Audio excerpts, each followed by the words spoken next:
everyone, welcome to NCERT Easy Explanation।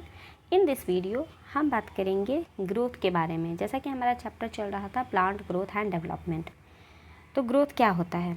तो growth is regarded as one of the most fundamental and conspicuous characteristics of living organism या living being. यानी कि कोई भी इंसान अगर ज़िंदा है, कोई भी ऑर्गेनिज्म ज़िंदा है तो उसके अंदर ग्रोथ होगा। इसका मतलब ये नहीं है जब हमने द लिविंग वर्ल्ड पढ़ा, जीव जगत जो हिंदी में जिसे हम बोलते हैं, जब हमने जीव जगत द लिविंग वर्ल्ड पढ़ा था तो वहाँ पे हमने लिविंग और नॉन लिविंग के बीच में बेसिक डिफरेंसेस क्या होते हैं और लिविंग ऑर्गेनिज्म का कुछ इंपॉर्टेंट फीचर है जिसको हम लोग कैरेक्टरिस्टिक्स फीचर या फिर यूनिक फीचर के नाम से जानते हैं, वो हमने देखा था। तो वहाँ पे एक ग्रोथ भी एक फीचर में आ रहा था, लेकिन वो लिविंग और नॉन लिविंग दोनों में होता है। लेकिन यहाँ पे हम बात करेंगे कि जो और लिविंग ऑर्गेनिज्म है, लिविंग बीइंग है, तो उसके अंदर ग्रोथ होता है। ठीक है। अब सवाल ये उठता है कि अगर ग्रोथ होता है तो ग्रोथ है क्या? तो ग्रोथ को हम लोग इस तरह से डिफाइन कर सकते हैं कि ये irreversible permanent increase in the size of an organ और उसके पार्ट्स का होता है। यानी कि ग्रोथ बोलेंगे जैसे तुम्हारी लंबाई अगर बढ़ गई है तो ऐसा तो नहीं है ना कि तुम अपनी लंबाई वापस से छोटी कर सकते हो, यानी कि वो इरिवर्सिबल है। क्या बढ़ा? लंबाई बढ़ेगा तो तुम्हारा पैर बढ़ेगा, तुम्हारा हाथ बढ़ेगा, तुम्हारा सर, सब कुछ बढ़ेगा ना। तो वही एक इंक्रीज इन द ऑर्गन का साइज़ बढ़ेगा, चाहे उसका कोई पार्ट बढ़ेगा। ठीक है। जनरली जो ग्रोथ होता है ये मेटाबॉलिक प्रोसेस के बाद ही होता है। ठीक है, जिसमें दोनों चीज़ें, मेटाबॉलिक प्रोसेस में दोनों चीज़ें आएंगी। बहुत सारे लोग ऐसा सोचते हैं कि ग्रोथ हो रहा है इसका मतलब कि वहाँ पे सिर्फ एनाबोलिज्म होगा। एनाबोलिज्म में जस्ट बिकॉज चीज़ें बनती हैं, इसलिए कुछ बच्चों को ऐसा कन्फ्यूज़न रहता है कि ग्रोथ हो रहा है इसका मतलब वहाँ पे सिर्फ एनाबोलिज्म होगा, कैटाबोलिज्म का वहाँ पे कोई रोल नहीं है। लेकिन ऐसा नहीं है माय डियर। मेटाबॉलिक प्रोसेस अगर हो रहा है तो उसमें दोनों ही चीज़ें आती हैं। मेटाबॉलिक रिएक्शन का मतलब ही होता है कि वहाँ पे कोई चीज़ें टूटेंगी तो कोई चीज़ें बढ़ेंगी। ठीक है, ओके। तो that occurs at the expense of energy. हाँ, ग्रोथ जो होता है वो एनर्जी वहाँ पे खर्चा होगा तभी ग्रोथ होगा। ठीक है, तुम ऐसे भी समझ सकते हो, अगर तुमको लंबा अपनी हाइट बढ़ानी है तो तुम्हें बाहर से इंटेक लेना पड़ेगा ना, एनर्जी की सोर्सेज आपको लेनी पड़ेंगी, तब आपका लेंथ बढ़ेगा। तो एनर्जी की तो डिमांड है ही। तो देयरफॉर एग्जाम्पल के तौर पे हम देख सकते हैं कि अगर लीफ का ग्रोथ हो रहा है, एक्सपैंड कर रहा है, तो वहाँ पे भी एनर्जी लगेगी। ठीक है ना। अब बात करते हैं कि प्लांट का जो ग्रोथ होता है वो जनरली इनडिटर्मिनेंट होता है। इसका क्या मतलब है? तो देखो बच्चों, जो इनडिटर्मिनेंट वर्ड यूज़ होता है वो है कि तुम्हारी अगर लंबाई है तो एक सर्टेन एज तक ही बढ़ेगी। After that your height will be constant. तुम्हारी हाइट नहीं बढ़ेगी, वो रुकी रहेगी। जैसे तुम्हारी हाइट अगर अभी 5 फीट है और तुम्हारा एज अभी बढ़ने का है, तो हो सकता है 5 फीट से बढ़ के तुम्हारी हाइट 6 फीट हो जाए। लेकिन ऐसा नहीं है कि 6 फीट के बाद भी तुम बढ़ते रहोगे एंड एट लास्ट तुम्हारी हाइट कभी रुकेगी नहीं, बढ़ती रहे। ऐसा नहीं होता तुम्हारे केस में, यानी कि ह्यूमन बीइंग में या एनिमल्स के केस में ऐसा होता है कि हाइट सर्टेन टाइम के बाद रुक जाती है। लेकिन इन केस ऑफ प्लांट में ऐसा नहीं होता है। प्लांट की हाइट बढ़ती रहती है। हाँ, आपको कभी दिखेगा, कभी नहीं दिखेगा। तो डिटर्मिनेंट एनिमल्स के केस में जो ग्रोथ होता है वो डिटर्मिनेंट होता है, इन केस ऑफ प्लांट वो इनडिटर्मिनेंट होता है। I hope it is clear now. So plant growth is unique. Plant का जो ग्रोथ होता है, वही बात यहाँ पे जो अभी मैंने आपको समझाया वही आपको यहाँ पे पैरा में भी लिखा हुआ है कि जो प्लांट का ग्रोथ होता है वो एक यूनिक होता है, क्योंकि प्लांट के अंदर कैपेसिटी होती है अनलिमिटेड ग्रोथ करने की थ्रू आउट द लाइफ। ये लाइन याद रखना, क्योंकि यही आपको फंसाने का काम करेगा एनटीए। ओके। तो प्लांट के अंदर जो ग्रोथ होता है वो थ्रू आउट द लाइफ होता है। This ability of the plant is due to presence of meristem at certain location in their body. ये ऐसा क्यों करता है? असर्शन रीजन में ये दोनों लाइन से क्वेश्चन आ सकता है। क्वेश्चन आपको इस तरह से बन सकता है कि प्लांट का जो ग्रोथ होता है वो इनडिटर्मिनेट होता है, पहला असर्शन। दूसरा रीज़न में आपको ये दे देगा बिकॉज जो this ability is due to the presence of meristem at the certain location of their body या फिर प्लांट बॉडी के अंदर सर्टेन कुछ ऐसी जगह होती है जहाँ पे मेरिस्टम सेल पाया जाता है जो कि ग्रो करता रहता है। तो आपको असर्शन सही रहेगा, रीज़न भी सही रहेगा, और जो रीज़न है वो करेक्टली एक्सप्लेन भी कर रहा है असर्शन को। ठीक है, तो यहाँ से इस तरह का क्वेश्चन बन सकता है। The cell of such meristem have the capacity to divide. इस तरह का जो मेरिस्टम होता है जिसके अंदर डिवाइड करने की कैपेसिटी होती है और सेल्फ परपिचुएट करने की भी कैपेसिटी होती है। ठीक है, मेरिस्टम सेल उसको बोलते हैं जो डिवीज़न भी करेगा और अपनी नंबर भी बढ़ाता रहता है। ठीक है, दी प्रोडक्ट हालांकि बाद में जो होता है ऐसे सेल जो होते हैं वो मैच्योर और डिफरेंशिएट वगैरह भी कर जाते हैं।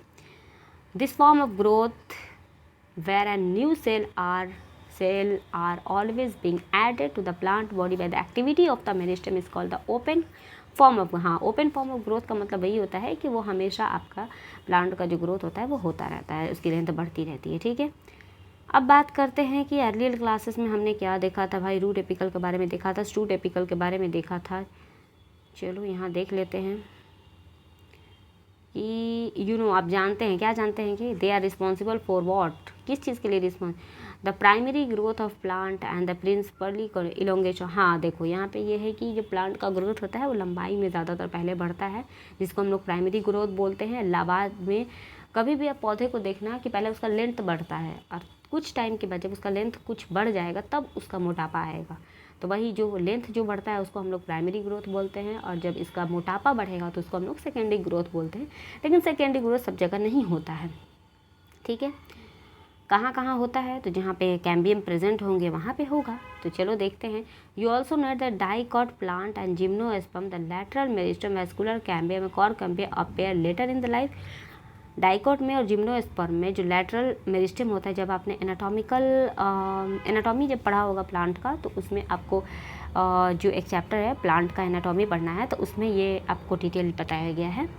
एक्चुअली यहाँ पे थोड़ा सा जानिए कि जो वैस्कुलर कैम्बियम होता है और कॉर कैम्बियम, ये सेकेंडरी ग्रोथ में बहुत हेल्पफुल होता है। ठीक है, जिसकी वजह से ग्रिफ्ट होता है, यानी कि सेल का प्लांट का मोटापा बढ़ता है। ठीक है, जिसको हम लोग सेकेंडरी ग्रोथ के नाम से जानते हैं। अब आते हैं ग्रोथ जो होता है वो मेजरेबल होता है। किस तरह से हम मेज़र कर सकते हैं ग्रोथ को। तो ग्रोथ जो होता है सेलुलर लेवल पे अगर हम बात करेंगे तो it is principally a consequence of increase in the amount of the protoplasm. अगर सेलुलर लेवल पे हम ग्रोथ की बात करें, कैसे हम मेज़र करेंगे कि हाँ ग्रोथ हो रहा है, तो अगर सेलुलर लेवल पे बात करिएगा, यहाँ से क्वेश्चन आपको जो आता है ना 4-5 स्टेटमेंट आपको दे देगा, बोलेगा कि फाइंड आउट, बोल देगा कि ए सही है, कि बी सही है, कि ए बी सी सही है लेकिन डी सही नहीं है, डी सही है, ई सही है लेकिन ए सही नहीं है। होता है ना उस तरह का क्वेश्चन। अभी के टाइम पे तो नीट में इस तरह के क्वेश्चन भरे पड़े हैं कि आपका 3 तरह के क्वेश्चन ज़्यादातर अभी पूछे गए हैं रिसेंटली 2-3 साल से। असर्शन रीज़न हो गया, स्ट्रेट फॉरवर्ड क्वेश्चन हो गया, या फिर ऐसे मैचिंग वाला क्वेश्चन हो गया, या फिर इस तरह का कि आपको 4 स्टेटमेंट दे देगा, उसमें से 1-2 गलत रहेंगे और आपको बताना रहेगा कि कौन सही है। तो इस तरह के क्वेश्चन यहाँ से आपको बन सकते हैं कि अगर सेलुलर लेवल पे ग्रोथ हो रहा है तो उसका प्रोटोप्लाज्म बढ़ेगा। ठीक है, क्योंकि जो प्रोटोप्लाज्म इंक्रीज करता है वो आप मेज़र कर सकते हैं directly. One generally measure some quantity which is more और लेस प्रोपोर्शनल टू इट। ठीक है, हाँ यहाँ से आप ग्रोथ को मेज़र सेलुलर लेवल पे प्रोटोप्लाज्म से कर सकते हैं। Growth is there for measure by a variety of parameter. बहुत अलग अलग, जैसे कि अगर फ्रेश वेट से अगर फ्रेश वेट इंक्रीज़ कर रहा है, ड्राई वेट इंक्रीज़ कर रहा है, लेंथ बढ़ रहा है, एरिया बढ़ा है, वॉल्यूम बढ़ा है, यानी कि इन सारी चीज़ों में से कुछ भी बढ़ेगा तो आप ग्रोथ को मेज़र कर सकते हैं।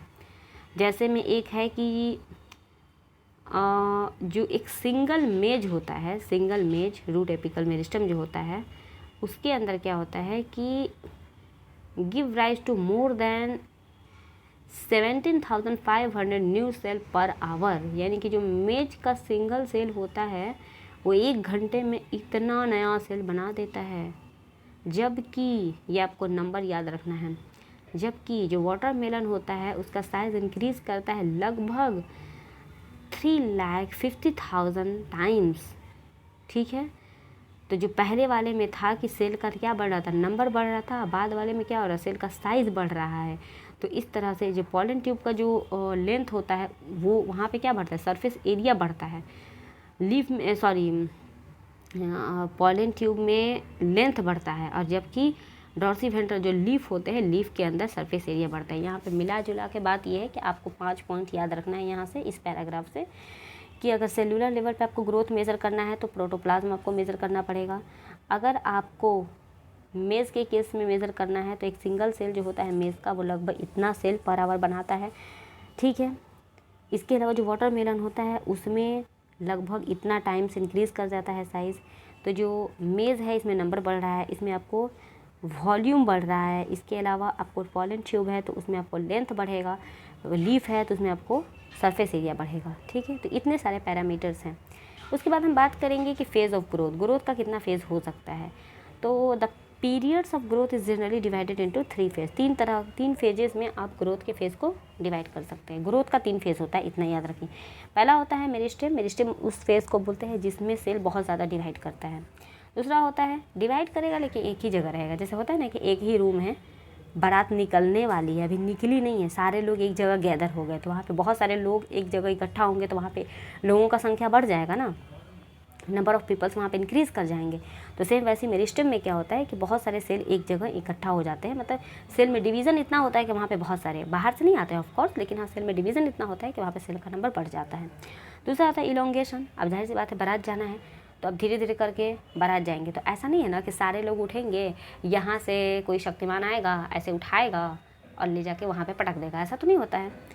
एक एक करके जाएंगे ना, गाड़ी आएगी उसमें धीरे धीरे करके लोग बैठेंगे, एक गाड़ी में मान लो 10 लोग बैठे, तो धीरे धीरे करके लोग जाएंगे। तो सेल का इलोंगेशन होगा, यानी कि सेल जो आपको लंबे बहुत सारे सेल एक जगह इकट्ठा हुए थे, अब वो लाइन बनाएंगे, इस तरह से लाइन बनाएंगे, तो उससे ऑफकोर्स वहाँ पे इलोंगेशन होगा। फिर उसके बाद मैचुरेशन होगा। अब यहाँ पे तो लोग थे, अब यहाँ पे आके ऐसे बैठ गए, तो अब अपना फिक्स, अब जैसे बाराती अपने घर पे थे वैसे तो नहीं रहेंगे ना, अब वहाँ पे दुल्हन के घर पे जाकर बैठे हुए हैं, तो वहाँ पे मैनर थोड़ा दिखाना पड़ेगा ना, तो अपना मैच्योरिटी वो लोग दिखाएंगे। ठीक है, तो वही यहाँ पे लिखा हुआ है कि सबसे पहले मेरिस्टेम होता है, दूसरे बाद इलोंगेशन, लास्टली मैच्योरेशन होता है। ठीक है, और अब एक एक करके देखेंगे। ठीक है, डिवाइड करता है रूट एपेक्स। उस रूट एपेक्स में मेरिस्टेमेटिक फेज सबसे पहले देखने को मिलता है, उसके बाद फिर प्रोटोप्लाज्म वहाँ पे इंक्रीज़ करेगा। ये कुछ पॉइंट्स जो आपको याद रखने हैं, जैसे कि प्रोटोप्लाज्म का साइज़, प्रोटोप्लाज्म बढ़ेगा, वहाँ पे लार्ज न्यूक्लियस का साइज़ बढ़ेगा, सेल वॉल वहाँ पे जो होता है वो बढ़ेगा, प्लाज्मोडेस्माटा का कनेक्शन होगा। ये सारी चीज़ें आपको याद रखनी है, मतलब वो रटने वाला है, आपको रटना पड़ेगा उसको। फिर मेरिस्टेमिक जोन जो होता है, उसके बाद फिर इलोंगेशन जोन आएगा। इलोंगेशन जोन के बारे में ख़ास बात यह है कि यहाँ पे वैक्यूलेशन होगा, सेल इनलार्ज होगा और वहाँ पे न्यू सेल वॉल का डिपोजिशन होगा। ठीक है, ये इस फेज़ का यूनिक फीचर है। आपको ये वर्ड याद रखना पड़ेगा कि इस फेज़ का यूनिक फीचर क्या है। इसके बाद है कि बाद में क्या होगा कि जो प्रॉक्सिमल सेल्स होते हैं इलोंगेशन वाले, वो अब मैच्योर हो जाएंगे। तो मैच्योरेशन का जो यूनिक फीचर है वो ये है कि जो सेल वॉल होता है वो थिक हो जाएगा, प्रोटोप्लाज्म जो होता है वो मॉडिफाई हो जाएगा। तो ये यूनिक फीचर है मैच्योरेशन जोन का। ठीक है, नेक्स्ट वन इज़ ग्रोथ का रेट क्या होता है। तो जो ग्रोथ होता है उसका रेट दो तरह से होता है, अर्थमेटिक ग्रोथ, जियोमेट्रिक ग्रोथ। दोनों में क्या फ़र्क है? तो बच्चों दोनों में ज़्यादा फ़र्क नहीं है। देखो यहाँ पे एक सेल है, इसमें एक सेल रहता है, वो डिवाइड करेगा तो 2 सेल बनेगा। ये एक सेल है, डिवाइड किया तो 2 सेल बना। ठीक है, तो अर्थमेटिक ग्रोथ में क्या होता है कि ये वाला सेल फिर डिवीज़न करेगा तो 2 फिर से सेल बना देगा, लेकिन ये अब डिवाइड नहीं करेगा। ये वाला जो सेल है वो डिवाइड ना करके ये ऐसे ही रुका रहेगा, वो मैच्योर हो जाएगा अब। तो इस तरह के ग्रोथ को बोलते हैं अर्थमेटिक ग्रोथ। और जो जियोमेट्रिक होता है उसमें आपने यहाँ पे देख रखा है कि एक सेल है, एक सेल से देखो यहाँ पे 2 सेल बना, 2 से फिर 4 हो गया, 4 से फिर यहाँ पे इस तरह से सेल का नंबर बढ़ता जाता है। तो ये देखो जो जाइगोट है, जाइगोट में डिवीज़न हुआ तो जियोमेट्रिक फेज़ ही होता है। जाइगोट में जो डिवीज़न होता है वो जियोमेट्रिक होता है और फिर लास्ट में अर्थमेटिक ग्रोथ होता है। ठीक है, तो इस तरह से इसमें 2 फेजेस होते हैं। ग्रोथ का जो रेट है वो 2 तरह से हो सकता है। ठीक है, फिर यहाँ पे आपको ये आपको ग्राफ याद रखना है, ये कि ये वाला जो ग्राफ है ना, ये L1 L is equal to L0 plus RT, ये वाला ग्राफ जो है ये याद रखिएगा। ठीक है, ये आपको अर्थमेटिक ग्रोथ का ग्राफ है। दूसरा ये वाला जो होता है वो सिग्मॉइड ग्राफ इसको बोलते हैं, ये आपका जियोमेट्रिकल है। इसका जो फार्मूला है वो ये वाला। आपको इन दोनों पॉइंट, इस वाले पेज से आपको ये बातें ही याद रखनी है कि ये वाला ग्राफ आपको याद होना चाहिए और उसके साथ ये वाला फार्मूला कि L is equals to be L0 plus RT। ठीक है, यहाँ पे L है कि इनिशियल ग्रोथ है, ये आपका रेट, ये आपका टाइम। ठीक है, R स्टैंड पर ग्रोथ का रेट क्या होता है। ठीक है, और ये वाला जो है आपको यहाँ पे ये वाला ग्राफ याद होना चाहिए, उसका जो फार्मूला होता है ये वाला होता है। ठीक है, ये दोनों चीज़ें आपको याद होनी चाहिए। इसके अलावा ये आपको याद रखना है, ये वाला फिगर आपको याद होना चाहिए। ठीक है, इसके अलावा कंडीशन ऑफ द ग्रोथ का क्या कंडीशन हो सकता है। तो ऑफकोर्स ग्रोथ का कंडीशन है कि वहाँ पे आपको सप्लाई करना पड़ेगा हर एक चीज़, जिसकी भी ज़रूरत हो, डिमांड हो, जैसे ऑक्सीजन हो गया, न्यूट्रिएंट्स हो गया, ठीक है। टेम्परेचर आपको सही चाहिए, ऑप्टिमम टेम्परेचर वगैरह की ज़रूरत पड़ती है, ये सारी चीज़ें आपको वहाँ पे होनी चाहिए। This is all about growth. मिलता है नेक्स्ट वीडियो।